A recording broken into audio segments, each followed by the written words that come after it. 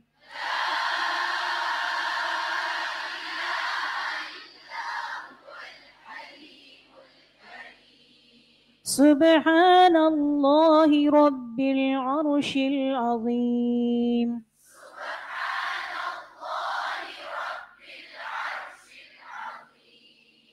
الحمد لله رب العالمين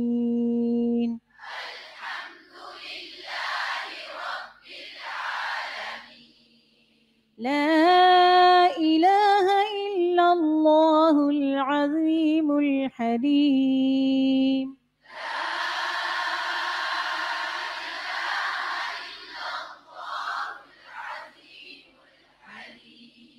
لا إله إلا الله رب العرش العظيم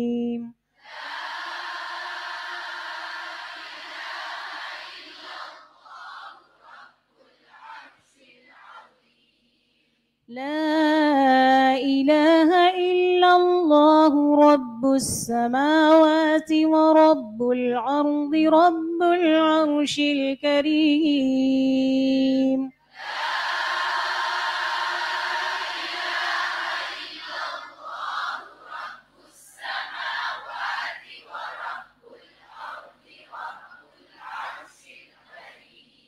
لا إله إلا الله وحده لا شريك له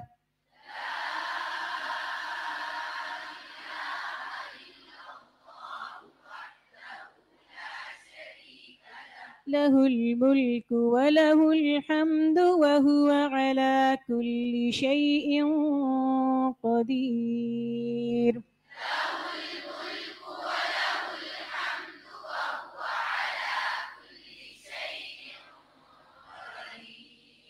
لا إله إلا الله وحده لا شريك له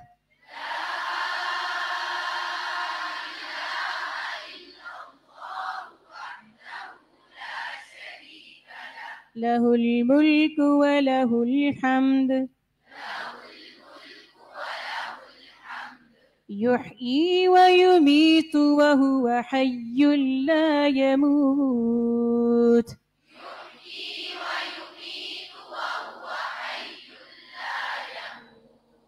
بيده الخير وهو على كل شيء قدير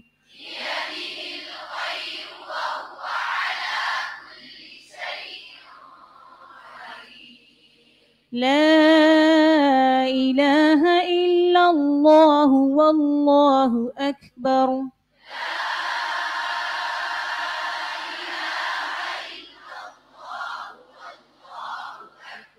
لا إله إلا الله وحده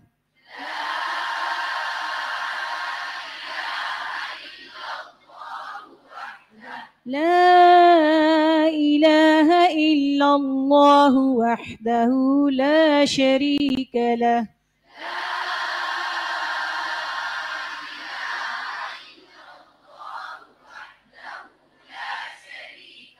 لا إله إلا الله له الملك وله الحمد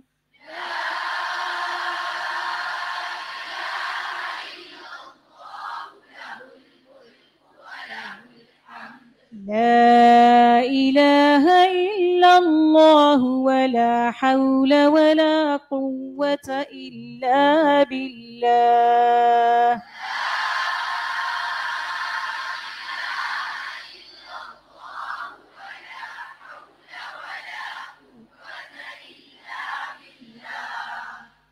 جزاک اللہ خیرا.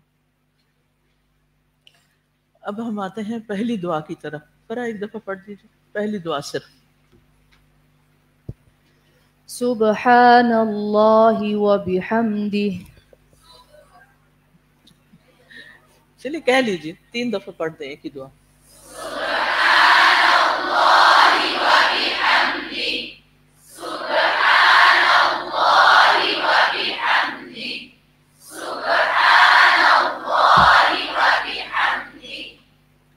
پاک ہے اللہ اپنی تعریف کے ساتھ، یعنی ہم اللہ تعالیٰ کی پاکی بھی بیان کرتے ہیں، وہ ہر عیب اور نقص سے پاک ہے، اور اس کی تعریف بھی کرتے ہیں. رسول اللہ صلی اللہ علیہ وسلم سے سوال کیا گیا کون سا کلام افضل ہے؟ آپ نے فرمایا جو اللہ نے اپنے فرشتوں اور اپنے بندوں کے لیے چنا. سبحان اللہ و بحمدہ. اور ویسے بھی کوئی دعا مانگنے سے پہلے ہمیں کیا کرنا چاہیے؟ اللہ تعالیٰ کی حمد و ثنا کرنی چاہیے. ابن قیم رحمہ اللہ کہتے ہیں کہ دعا میں مستحب ہے کہ دعا مانگنے والا اپنی حاجت مانگنے سے پہلے اللہ کی حمد و ثنا کرے. جو اللہ کی حمد و ثنا کرتا ہے وہ اللہ ہی کو پکارتا ہے. یعنی دعا سے پہلے حمد و ثنا کرنے والا اپنے لیے دعا ہی مانگ رہا ہوتا ہے اور اللہ کی رحمت طلب کر رہا ہوتا ہے. آپ کو یاد آیا پہلے دن کا سبق؟ دعائے عبادت اور دعائے مسئلہ. تو دعائے مسئلہ یعنی سوال کرنے سے پہلے کیا کریں؟ دعائے عبادت والی پکار. دعا کا مطلب ہوتا ہے پکار، یعنی ایسی پکار جو ایک طرح کی عبادت ہے، اور اس عبادت کے نتیجے میں سوال جو ہم کرتے ہیں دعائے سوال، وہ پھر کیا ہو جاتا ہے؟ پورا ہو جاتا ہے، سوال کا جواب آ جاتا ہے. تو جو شخص اپنے رب کی حمد کے ساتھ اس کی تعریف بیان کرتا ہے، ثنا کرتا ہے، اور اس کے احسانات کے ساتھ، تو وہ اللہ سبحانہ وتعالیٰ سے 2 لحاظ سے دعا کرتا ہے. ٹھیک ہے، یعنی اللہ تعالیٰ کی، یعنی وہ اللہ سے اپنے لیے جو کچھ بھی مانگ رہا ہوتا ہے اس کے ساتھ ساتھ وہ اللہ کی رحمت طلب کر رہا ہوتا ہے. قرآن مجید میں آتا ہے هو الحی لا الہ الا هو فادعوه مخلصین لہ الدین الحمد للہ رب العالمین. وہ زندہ ہے، اس کے سوا کوئی معبود نہیں، بس دین کو اسی کے لیے خالص کرتے ہوئے اسے پکارو. تمام تعریفیں اللہ کے لیے ہیں جو تمام جہانوں کا رب ہے. پکارو کہہ کے الحمدللہ کی بات کر دی گئی. ٹھیک ہے، تو سبحان اللہ میں سب سے پہلے لفظ جو ہے سبحان، یہ تسبیح سے ہے. تسبیح کا مطلب ہوتا ہے اللہ تعالیٰ کی پاکی بیان کرنا، کہ اللہ تعالیٰ ہر عیب، نقص، کمزوری، خطا اور برائی سے پاک ہے. یہ 5 لفظ لکھ لیں. اللہ تعالیٰ ہر عیب، نقص ہوتا ہے کمی، کمزوری، خطا اور برائی سے پاک ہے. اللہ تعالیٰ اپنے اقوال میں، اپنے افعال میں، اپنی صفات میں ہر عیب سے پاک ہے. اللہ تعالیٰ ہر اس چیز سے پاک ہے جو اس کی شان کے لائق نہیں. اللہ تعالیٰ ہر اس چیز سے دور ہے جو اس کے مرتبے اور مقام کے مناسب نہیں. یعنی کچھ چیزیں اللہ تعالیٰ کے مقام، مرتبے اور ادب کے خلاف ہوتی ہیں. اللہ تعالیٰ ان چیزوں سے بھی بری ہے، پاک ہے. اب تکلیف، بیماری اور مصیبت آئی ہے اور ہم کہہ رہے ہیں سبحان اللہ و بحمدہ کہ اللہ تعالیٰ آپ میں تو کوئی عیب ہے ہی نہیں، کوئی کمزوری ہے ہی نہیں. اس کا مطلب کیا ہے کہ اگر ہمیں کوئی تکلیف پہنچی ہے تو یہ ہماری اپنی کوئی غلطی، وجہ، قصور، کوتاہی ہو سکتی ہے. آپ کی کوئی غلطی نہیں اس میں، آپ نے ہمارے ساتھ ظلم نہیں کیا. اور اللہ تعالیٰ اس سے پاک ہے کہ وہ کسی کے ساتھ کوئی ظلم کرے. وہ ذرے برابر بھی ظلم نہیں کرتا. ان اللہ لا یظلم مثقال ذرۃ. اور مصیبت کے وقت تسبیح پڑھنا جو ہے وہ مصیبت کو دور کر دیتا ہے. اور اس کی مثال قوم یونس ہے. جب انہوں نے اکٹھے ہو کر اللہ کو پکارا تو ان کی نجات ہو گئی. اور یونس علیہ السلام کی نجات کس کی وجہ سے ہوئی تھی؟ تسبیح کی وجہ سے ہوئی تھی. مچھلی کے پیٹ سے نکل آئے تھے، سمندر کی گہرائی سے مچھلی اوپر آ گئی تھی، اندھیروں سے باہر آ گئے تھے، ان کا غم دور ہو گیا تھا. اور اللہ تعالیٰ فرماتے ہیں فَلَوْلَا أَنَّهُ كَانَ مِنَ الْمُسَبِّحِينَ لَلَبِثَ فِي بَطْنِهِ إِلَى يَوْمِ يُبْعَثُونَ. پھر اگر یہ بات نہ ہوتی کہ وہ تسبیح کرنے والوں میں سے تھا تو یقیناً وہ اس دن تک اس کے پیٹ میں ہی رہتا جب وہ اٹھائے جائیں گے. یعنی اگر یونس علیہ السلام تسبیح کرنے والے نہ ہوتے، اس کے علماء 2 معنی کرتے. ایک یہ کہ وہ اپنی اس مشکل سے پہلے کی زندگی میں بھی تسبیح کے عادی تھے. لولا کانا یعنی پاسٹ میں اگر وہ تسبیح کرنے والے نہ ہوتے تو آج ان کی بات نہ سنی جاتی. اور دوسرے کہ عین اس مشکل کے وقت اگر وہ تسبیح نہ کرتے تو باہر نہیں نکل سکتے تھے. گویا تسبیح نجات دلانے والی ہے کس سے؟ تکلیفوں سے، مشکلات سے، بیماریوں سے، دکھوں سے، غموں سے. واضح؟ تو بیماری کے وقت تسبیح کیوں پڑھیں؟ ایک لائن میں کیا جواب دیں گے آپ؟ کیونکہ یہ انسان کو تکلیف سے نجات دلاتی ہے، جیسے یونس علیہ السلام کو تسبیح کی وجہ سے نجات ملی تھی. ٹھیک ہے. سورۃ الانبیاء آیت 87 وَظَنُّونِ إِذْ ذَهَبَ وَذَا النُّونِ إِذْ ذَهَبَ مُغَاضِبًا فَظَنَّ أَن لَّن نَّقْدِرَ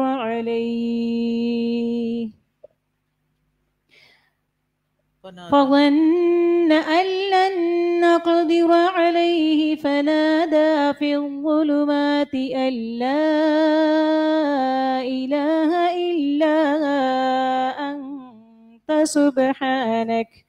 سبحانك إني كنت من الظالمين. اور مچھلی والے یعنی یونس علیہ السلام کا ذکر کیجئے. جب وہ اپنی قوم سے غضبناک ہو کر چلا گیا تو اس نے سمجھا کہ ہم ہرگز اس پہ قادر نہ ہوں گے. پھر اس نے اندھیروں میں پکارا کہ تیرے سوا کوئی معبود نہیں، تو پاک ہے، بے شک میں ہی ظلم کرنے والوں میں سے. تو اس سے پتہ چلتا ہے کہ وہ پہلے بھی تسبیح کرتے تھے اور وہاں عین اس مشکل میں بھی انہوں نے تسبیح کی تھی. نتیجہ کیا ہوا؟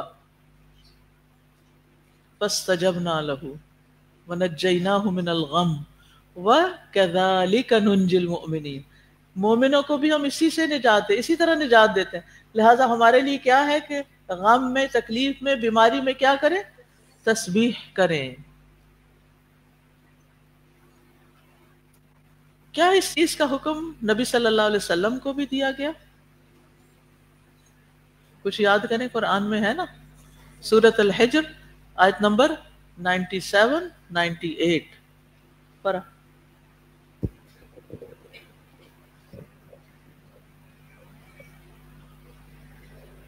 وَلَقَدْ نَعْلَمُ أَنَّكَ يَضِيقُ صَدْرُكَ بِمَا يَقُولُونَ فَسَبِّحْ بِحَمْدِ رَبِّكَ وَكُن مِّنَ السَّاجِدِينَ. اور یقیناً ہم جانتے ہیں کہ بے شک آپ کا سینہ ان باتوں سے تنگ ہوتا ہے جو یہ بناتے ہیں، پس آپ اپنے رب کی حمد کے ساتھ اس کی تسبیح کیجئے اور سجدہ کرنے والوں میں سے ہو جائیے. کیا لوگوں کی باتیں آپ کو بیمار کرتی ہیں، دکھی کرتی ہیں، غمگین کرتی ہیں؟ کبھی تکلیف محسوس کی آپ نے کسی کی بات سے، امی کی ڈانٹ سے، یا ہسبینڈ کے لڑائی جھگڑے سے، یا کسی دوست کے تانوں سے؟ کچھ لوگوں کی عادت ہے ہر وقت تانے دیتے ہیں، ہوتی؟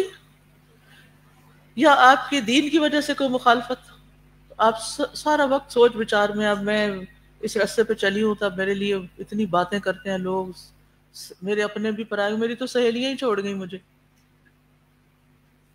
علاج کیا ہے؟ تسبیح. فسبح بحمد ربک وکن من الساجدین. ٹھیک ہے. اب سجدے میں بھی ہم کیا کرتے ہیں؟ تسبیح. ویسے بھی تسبیح کر سکتے ہیں لیکن تسبیح کا اصل مقام سجدے میں ہے، لہذا نماز کے اندر جو تسبیح ہوتی ہے وہ بہت ویلیوبل ہوتی ہے. اگر دیکھا جائے تو ساری مخلوق اللہ کی تسبیح بیان کر رہی ہے. ٹھیک ہے. اسی طرح سورۃ طٰہٰ آیت نمبر 130، سورۃ طٰہٰ آیت 130، اس میں اللہ سبحانہ وتعالیٰ نبی صلی اللہ علیہ وسلم کو صبر کرنے کی تلقین کرتے ہیں اور تکلیف لوگوں کی باتوں پر صبر کر کے کچھ کرنے کا بھی حکم دیتے. اچھا، ہم جب کسی کو کہتے ہیں نا صبر کرو صبر کرو، سولوشن کو نہیں دیتے، اس کو حل نہیں بتاتے، وہ پھر کرو کیا؟ صبر تو کر لیا، اب کرنا کیا ہے؟ ٹھیک. تو ایک ہوتا ہے یہ نہ کرو، تو پھر دوسرا بھی بتانا ہوتا ہے کیا کرو. اب مثلاً میں ہمیشہ مثال دیتی ہوں کہ بچے نے اگر چھری پکڑ لی ہے تو ماں کھینچ کے نہیں لے سکتی. کیسے کرے گی؟ اس کا پسندیدہ کھلونا اس کو دکھائے گی، یہ لو. وہ کیا کرے گا؟ چھری پھینک کر کھلونا لے لے گا. تو یہی طریقہ ہے زندگی میں کہ لوگوں کو صرف یہ نہ کہو کہ یہ نہ کرو، بلکہ یہ بتاؤ کیا کرو. پہلے امر بالمعروف، پہلے بتا لو کہ کرنے کا کام کیا ہے، اور پھر نہی عن المنکر، یا لا الہ الا اللہ بھی بتاؤ، خالی لا الہ نہیں. پڑھیے. فاصبر على ما يقولون وسبح بحمد ربك قبل طلوع الشمس وقبل غروبها ومن آناء الليل فسبح وأطراف النهار لعلك ترضى. بس صبر کیجئے اس پر جو وہ کہتے ہیں، اور اپنے رب کی حمد کے ساتھ تسبیح کیجئے سورج طلوع ہونے سے پہلے اور اس کے غروب ہونے سے پہلے، یعنی فجر کی نماز کے بعد سورج نکلنے سے پہلے اور عصر کی نماز کے بعد سورج غروب ہونے سے پہلے، اور کچھ رات کی گھڑیوں میں بھی بس تسبیح کیجئے، اور دن کے کناروں میں بھی، تاکہ آپ راضی ہو جائیں. یہ تسبیح آپ کو راضی کر دے گی. اور بعض اس کی ایک تفسیر نماز سے بھی کی گئی ہے. تسبیح کا معنی جز بول کے کل بھی مراد لیا گیا ہے. اور آپ دیکھیے کہ تسبیح کرنے میں ایک تو تسبیح ہوتی ہے، اور اس کے ساتھ ساتھ اپنے گناہوں کا اعتراف بھی کرنا چاہیے. اللہ تو پاک ہے اور میں گناہگار ہوں، میری غلطی ہے.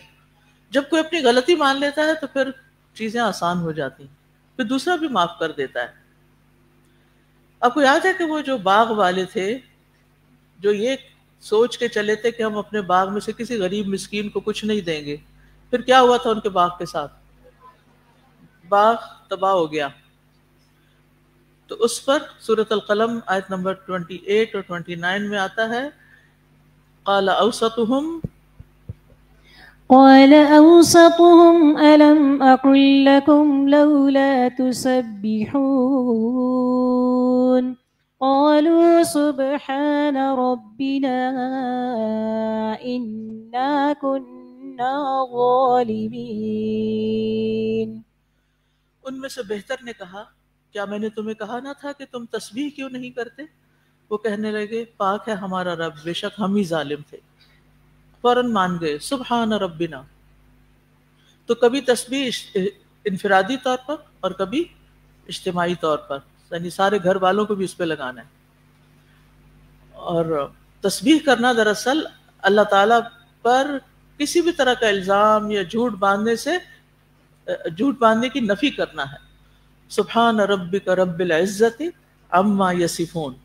اور پھر ساتھ جو ہے وہ بحمدہ کہ تعریف بھی کرنی ہے. سبحان اللہ و بحمدہ، یعنی تسبیح میں آپ نے نیگیشن کر دی کہ اللہ تعالیٰ ہر عیب سے پاک ہے، اور حمدہ میں اس کی تعریف کر دی. لہٰذا بیماری اور تکلیف میں اللہ تعالیٰ کی تعریف کرنی ہے. اور یہ کون کر سکتا ہے؟ جو اللہ تعالیٰ کی معرفت رکھتا ہے. اللہ تعالیٰ کی معرفت کے لیے کیا کرنا چاہیے؟ اللہ تعالیٰ کے ناموں کا پتہ ہونا چاہیے، صفات کا پتہ ہونا چاہیے.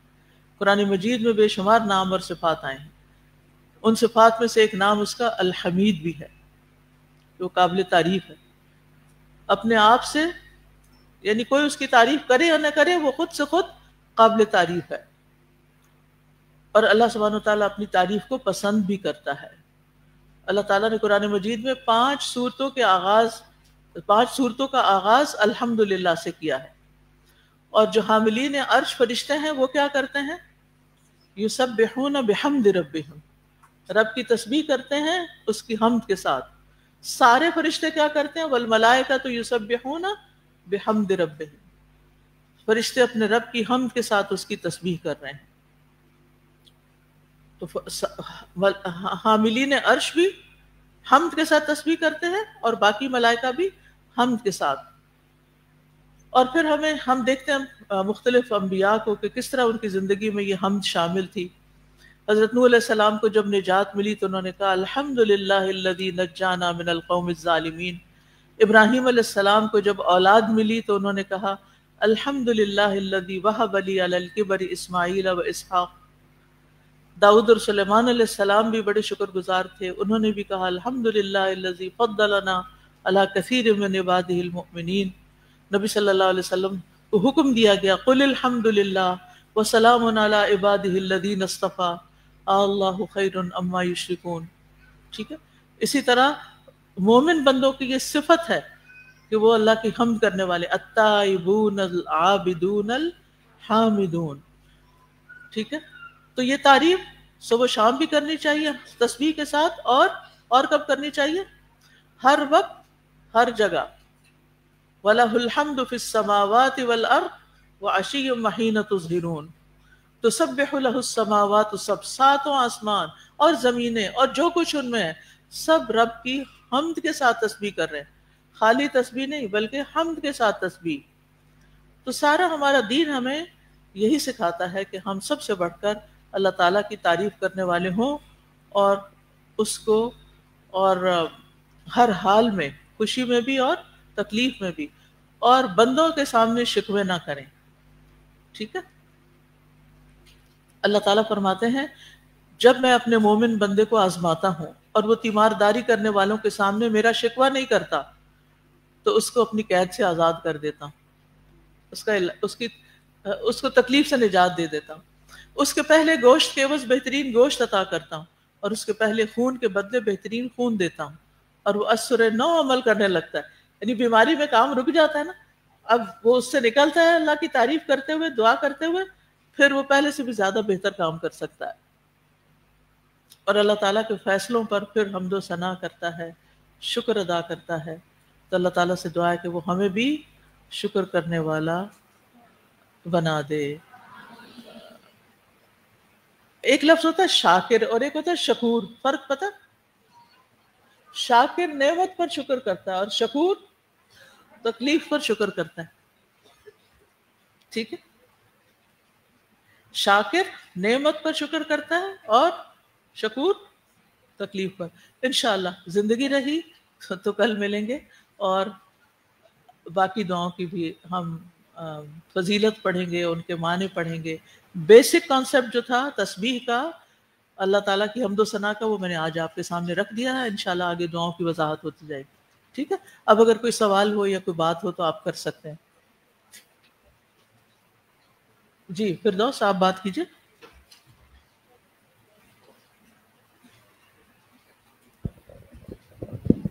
سائنس میں ایک پرنسپل ہے ہیبین لرننگ پرنسپل. کس کا؟ سائنس میں ہیبین HEBBIAN لرننگ پرنسپل. اس میں یہ ہے کہ more we engage in a particular thought اور action the stronger the neural network supporting it becomes.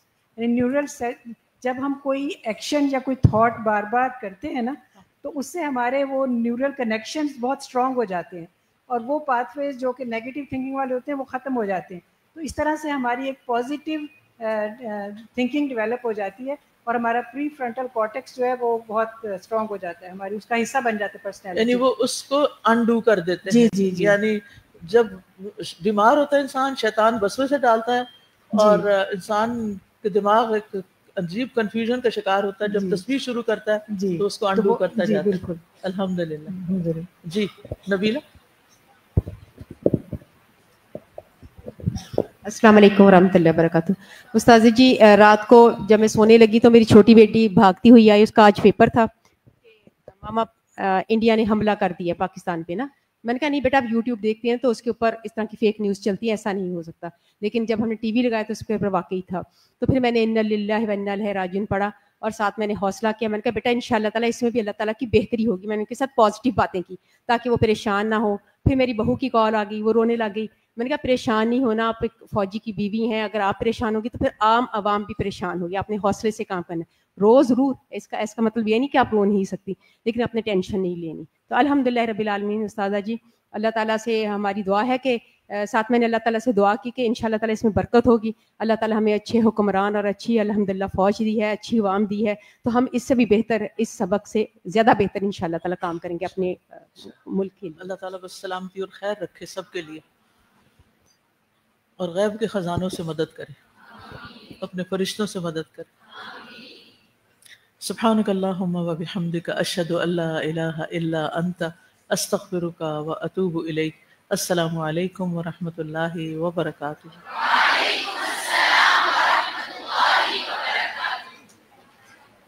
اللهم صل على محمد وعلى آل محمد كما صليت على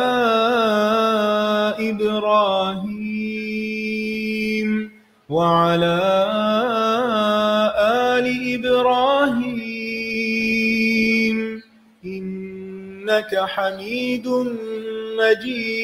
مجيد. اللهم بارك على محمد وعلى آل محمد كما باركت على إبراهيم وعلى آل إبراهيم إنك حميد مجيد. اچھا یعنی اس طرح. وعلیکم السلام. یہ سائز ہوگا. اچھا ٹھیک ہے. ہاں یہ وہ والا ہے اور یہ وہ والا ہے جو